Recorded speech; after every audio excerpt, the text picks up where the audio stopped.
This week in Pure Reinvention. This was sort of a physical journey to help inspire the kinds of mental and social, journeys that we need to find for the organization to be successful. Episode 89, Julie Novak and Ben Louagie discussing the importance of a Pure Reinvention corporate retreat. Engage, disrupt, adapt, repeat. You're listening to Pure Reinvention, the podcast for curious people. Welcome to this episode of Pure Reinvention, where we create space for the unexpected by inspiring a reinvention lifestyle. I'm here with my co-host, Jodi Schaefer. Hi, Jodi. Hi. We had a chance to take a really cool group on a corporate retreat to Detroit. Yeah, we had a chance to expose a group to something unexpected, and we have found out, and Ben and Julie will talk about this, scary. A lot of folks were scared about what this adventure, we kept calling it adventure, what that would really mean for them. And to watch their face and watch them really take in all the different sights and smells and stories of our trip to Detroit was really inspirational, not just for them, but for you and I too. It never gets old. So I think what's really phenomenal about this whole experience is everybody reacts in a different way. Mm-hmm. And the ability for leaders to take advantage of those different reactions is a whole new level of leadership that Ben and Julie are going to talk about. So let's listen. This week's episode is sponsored by WillPower Consulting. Whether it be pursuing new avenues in content delivery like podcasts or developing a sustainable content building strategy, WillPower Consulting is with you every step of the way. Get a dose of willpower at WilliamRCarlson.com or at WilliamRCarlson on Twitter. What a great podcast we have today. We are here with Julie Novak, who is the Chief Executive Officer of the Michigan State Medical Society, and Ben Louagie, who is the Chief Operating Officer. And they have just gotten back from a corporate retreat. Welcome, Ben and Julie. Thank you. Great to be Also here with Jodi Schaefer as a co-host. Welcome, Jodi. Good to be back. I was actually fortunate enough, as were you, to go on this retreat and facilitate this retreat with Ben and Julie's organization. So I'm excited to talk a little bit about it today. Julie, from the leadership standpoint that you bring to the Michigan State Medical Society, what was your reasoning for wanting to take your executive team on a corporate retreat? Well, we'd spent 6 months working on what we identified as core competencies for our role in helping to reinvent or continually renew the organization. We're also going through a process to look at our governance structure in a substantial way for the first time in many, many, many decades. So the idea that we needed to create some time to sort of set ourselves up for success in being willing to take on these challenges, to sort of persevere through them. We'd spent some time doing some team building, but with a very specific focus that was defined by all of us as a group. And my goal was to use this trip, this day, as an adventure to mark that work that we had done and to sort of set the stage for what we would do next, which will get more specific and more detailed as we go along. But I had the advantage of having been on the We Invent bus trip that you all organized. And I had such a good experience from that and had such a day of sort of discovery and inspiration that that's what I wanted to recreate for our team. So I described it to Ben and said, what do you think about doing this to sort of mark the stage of work that we've done? And he was open to it. And so we decided to go ahead and plan it with him. Ben, you had made a comment to me about why it was important to do a more non-traditional corporate retreat day as opposed to traditional. Can you explain what you meant by that? So as Julie mentioned, she had talked to me about her previous experience with the retreat, and it seemed like a great opportunity to take our staff, our leadership out of the office and do something that wasn't traditional. So often when I think about retreats, and I think many people, the information comes to you in your office, and it's really hard to put aside the tasks, the urgent tasks that are in front of you, and really focus on what's important, and that's creating a little space. So as Julie described it, and as we talked with both of you, I thought the opportunity was unique, and it proved to be that. It was a great day. There are retreats where you take your group to a conference room somewhere else, right? So for the exact reasons that you've identified, to get away from the email, away from the voicemail, people aren't tracking you down for, various emergencies or fires. So in a way, this particular retreat was similar because it got you out of the office, but we didn't take you to a conference room. So talk a little bit more about the difference between simply getting out of your environment and how that compares with getting into somebody else's environment.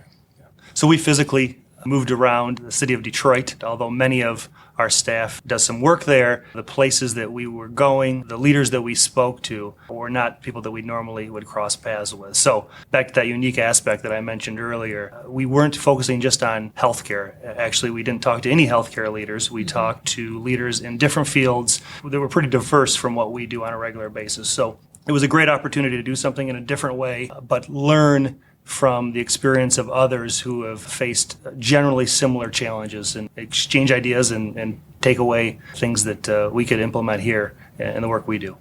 Julie, Ben mentioned going to a new place, a very unique place.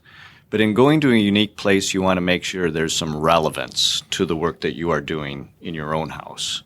Can you explain what the process was, the pre-process of making sure that the day that you wanted to experience was going to be a relevant day? Yeah, we had the opportunity to sit down with you and sort of craft what that day would look like. I didn't know where we were going specifically, and I didn't want to because that was part of the experience the first time I had that I enjoyed, and I wanted to experience that sort of new with everyone there, even though I knew the format of what we were going to do. But the opportunity to take some of the things that we had been working on, give them to you, and ask you to pick venues or organizations or situations that would help us think further into those areas. So perseverance is, important for organizations that are trying to develop new ways to be relevant and to be providing value to members or customers, whatever your environment is.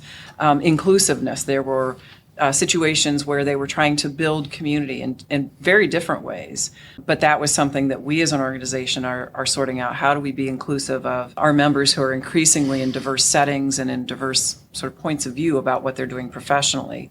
Innovation, how do you adapt and do something new that isn't something that you've done before? So we gave you the 6 specific core competencies that we had been working on. And we did some very intensive work as a group on those things over the 6 months preceding.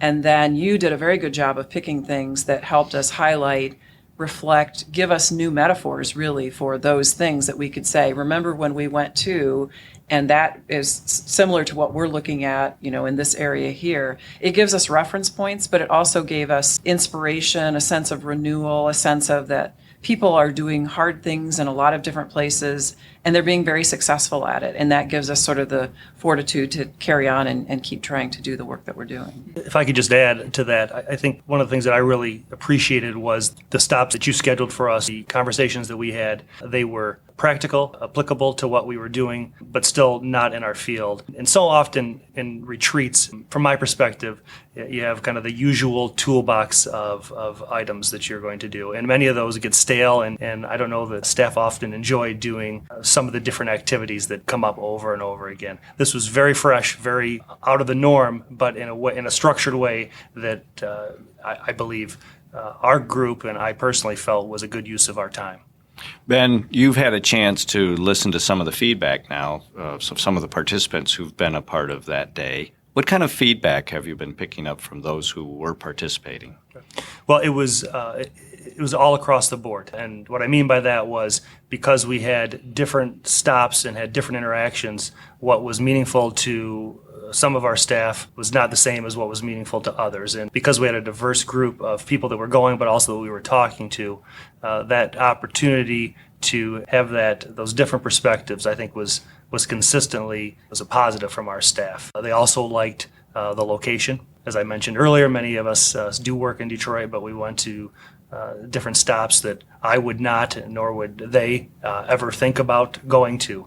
So we had an opportunity to not only learn, but also experience and see things that were outside of where our normal paths would lead us. Will any of these stops or this experience of kind of looking around the corner and seeing something that maybe has always been there, but you just never knew about it, does that inspire you to see the city of Detroit differently? So absolutely, for me, I'll speak for first. I have 3 children under the age of 12. We will be making a trip to one of the stops to enjoy an afternoon that I would have not otherwise considered, or frankly even been aware that it was there, even though I drive by it probably once a month. So yeah, we will take advantage of in doing some vacationing in our own backyard. In our own state. Yeah, that's really cool. I know for the We Invent group, we had some of that same feedback, and just me personally through this whole Pure Reinvention project and some of the work that we've gotten to do down there and some of the people we've gotten to meet.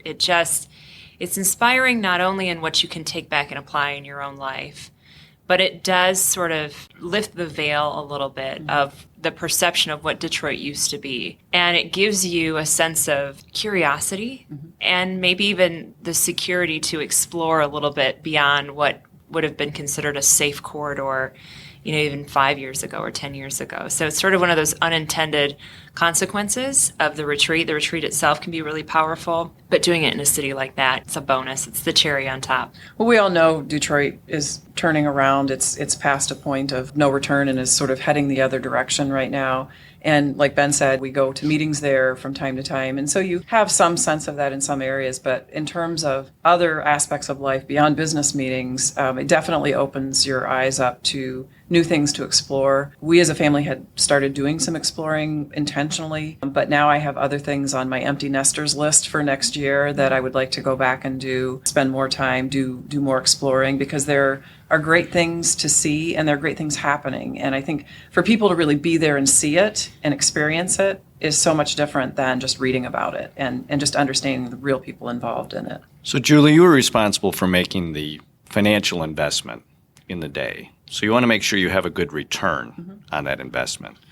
What would you say would have been the one most dramatic return on investment that you received for investing in your corporate retreat day? Well, I think that at this point, the opportunity to leverage work that's preceded it, but set it as this is the middle of the beginning or the end of the beginning, and this is, how this work continues to evolve, to have a moment to really call that out, to open people's eyes, to open all of us up as a group, to have an experience together. I think those things were incredibly important, and I feel like we achieved our goals by doing this trip. And it also continues to make sure that I challenge myself and that we challenge each other, that we're not just doing the same old thing, because we know that what our predecessors have done is not going to work in the future. But it's hard to change, it's hard to be creative when you're sort of faced with the day-to-day work. So for me, to set that marker of we have to keep looking outside of ourselves, we have to keep challenging ourselves, go back to that day, reference that day, I think the value of it carries on long beyond the experience itself. Ben, what was your most dramatic experience of the day? We had a stop midway through the day after lunch that was just unexpected for me. It was a connecting point. It was a physical connecting point, but I was able to then reflect on that and think about how that could be applied, that concept of connection could be applied to the work we do here. So again, it gives good examples for one to reference as they then apply it to their own set of special circumstances. Yes. Now, you being your group, had some fear around what this day would entail. And I think the stage had been set that it will be different. It will be an adventure. Bring your comfortable shoes and an open mind sort of thing. And that was intentional because disruption is the first step in the reinvention process. And so we wanted to disrupt your team from the get-go so that there could be that space, so that they could see and experience what we were about to do in a different way. But there was some fear, and we were debriefing afterwards, and I think there were some kind of key takeaways on the fear piece too, things that we didn't necessarily anticipate. Would you guys mind talking a little bit about maybe what it was your team was afraid we were going to do? Well, I think my intention was to let people have sort of unexpected discovery and an adventure in the way that I had on the We Invent bus trip. So any unintended consequences were sort of stemming from my wanting to recreate for people what I experienced and how liberating and how inspiring that was. But what we found out afterwards is that there are some people who were very uncomfortable with not knowing what we were going to do because the possibilities were sort of wide open to them. I think for many, when they think corporate retreat, there's some stereotypical activities that come to mind, which for most people are unpleasant. Maybe it involves water or exertion or sharing sharing stories that are personal in nature. So there was fear around that. Once they saw the first stop, that there wasn't going to be those type of activities, I think there was an ability then for them to relax and immerse themselves in the experience and the conversation. But there was definitely some apprehension. So for those listeners out there, okay, it is exciting. It is an adventure. It will take you out of your comfort zone, but there are no trust falls.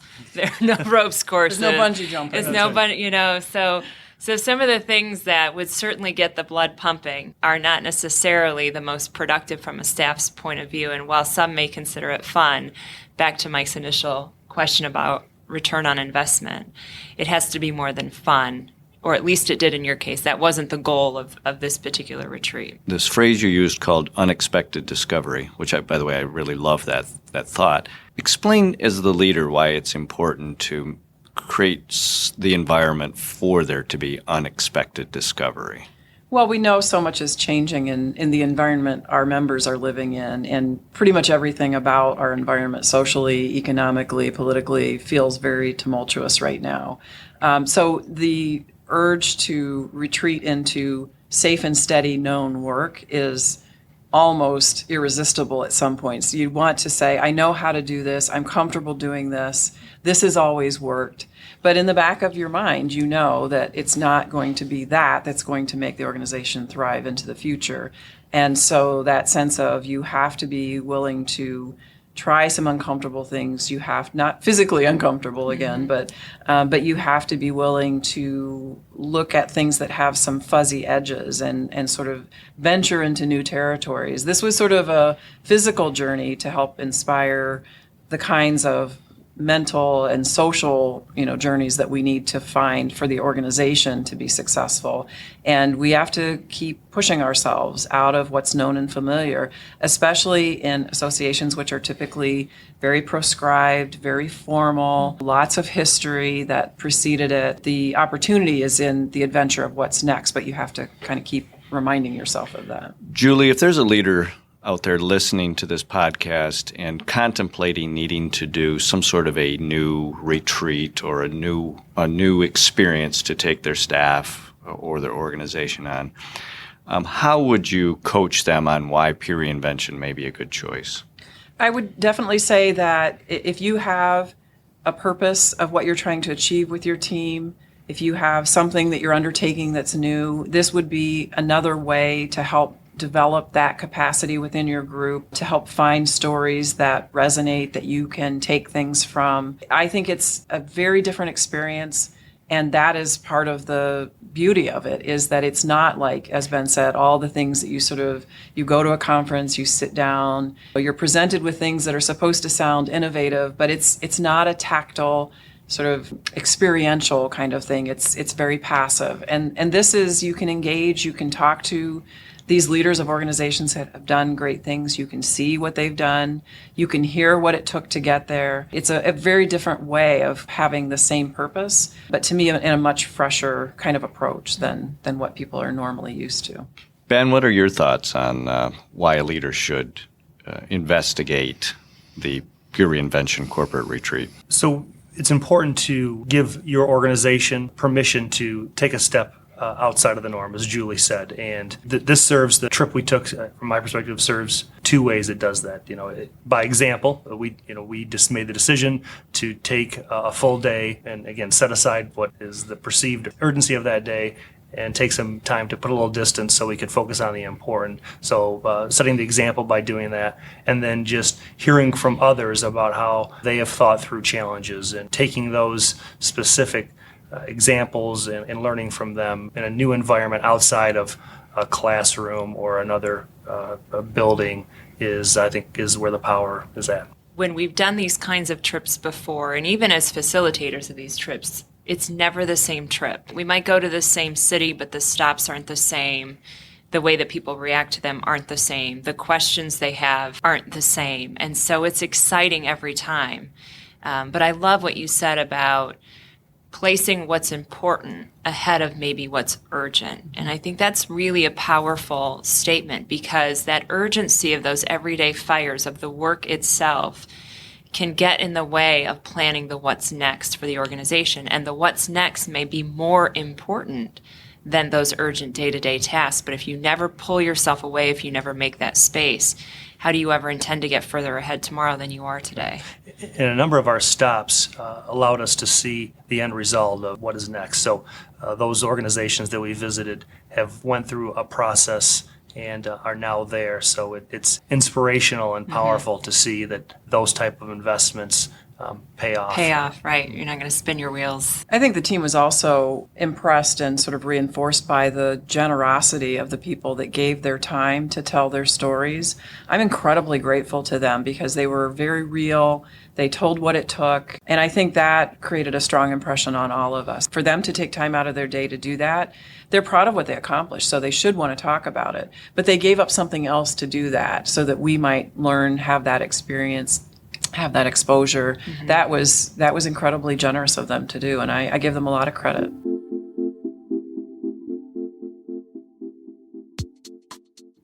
What a dramatic new opportunity for leaders to think about, Jodi. It was fun listening to Julie and Ben from their perspective describe what they personally got out of the day and what they have heard from their team that their team got out of the day. And especially Julie, she has a unique perspective because she did a similar type experience with a different group during the We Invent Collective and had some preconceptions, I think, of what this would be like, what it might feel like. But even her takeaway was different this time and meaningful, but different. I think for leaders who are looking for a new experience to take their staff on, Ben and Julie absolutely have validated that there is a great opportunity to immerse your staff into a new experience, which is A, meaningful, B, a good return on investment, but really has the chance to springboard some new thought. And Jodi, that's what you're beginning to talk about, is this whole new thought. That is really one of the key value propositions of a Pure Reinvention retreat versus some of the other corporate retreats that I know both you and I have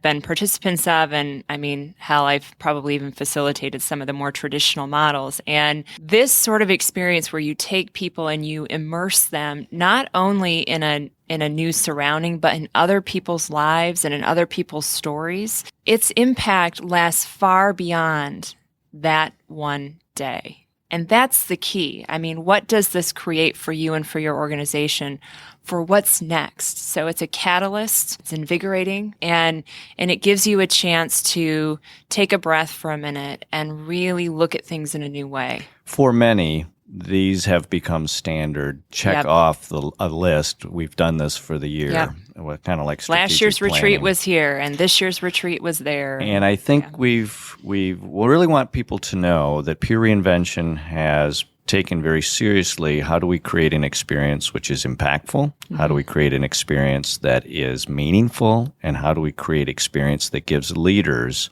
the chance to take their organizations to the next level. And what we've discovered is you have to take your team with you. Yep. And B, you have to give them the immersion opportunity.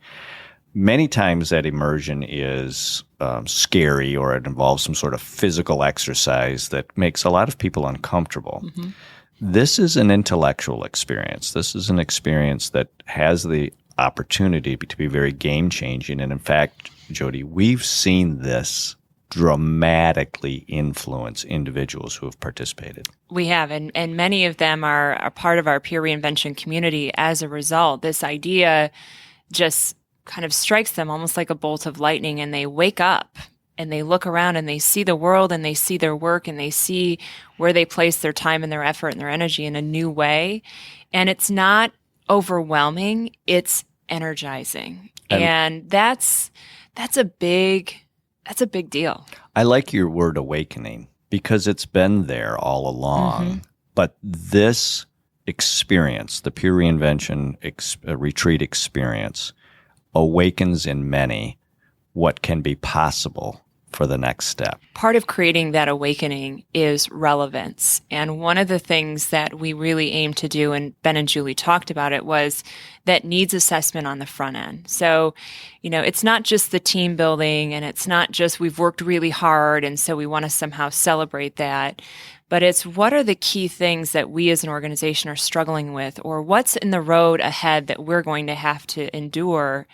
And can we make sure that the stories we're hearing and the places we're going and the things that we're immersed in have a connection to what we will need to draw on in the future? And therein lies the difference between what would be a static experience where everybody gets the same thing, whereas in the Pure Reinvention experience, there's a very heavy needs analysis done to make sure that the experiences that are provided are relevant, connect to the current work that the group is doing, and then most importantly, begins to inspire and build the blueprint for how they are working on creating their own reinvention story. It's move. So if you sort of follow along, we haven't overtly said it yet, but I'll say it here. We intentionally construct an experience that will take each participant through all 5 stages of the Pure Reinvention process, and not just intellectually where we talk about them, but they will actually feel and have a chance to experience every step from disruption, right? We get on the bus and we take you someplace and you don't know where you're going and you don't know what the day is going to look like, all the way through to that movement on the back end. What did we learn and what are we going to do differently as a result? So if you're ready for a change and you want to make it a change that lasts, consider the Pure Reinvention Corporate Retreat. It may be for you. Thanks for listening to this episode of Pure Reinvention. Keep the conversation going and get alerts when new podcasts are up by following us on Twitter at Pure Reinvention or sign up for our mailing list at purereinvention.com.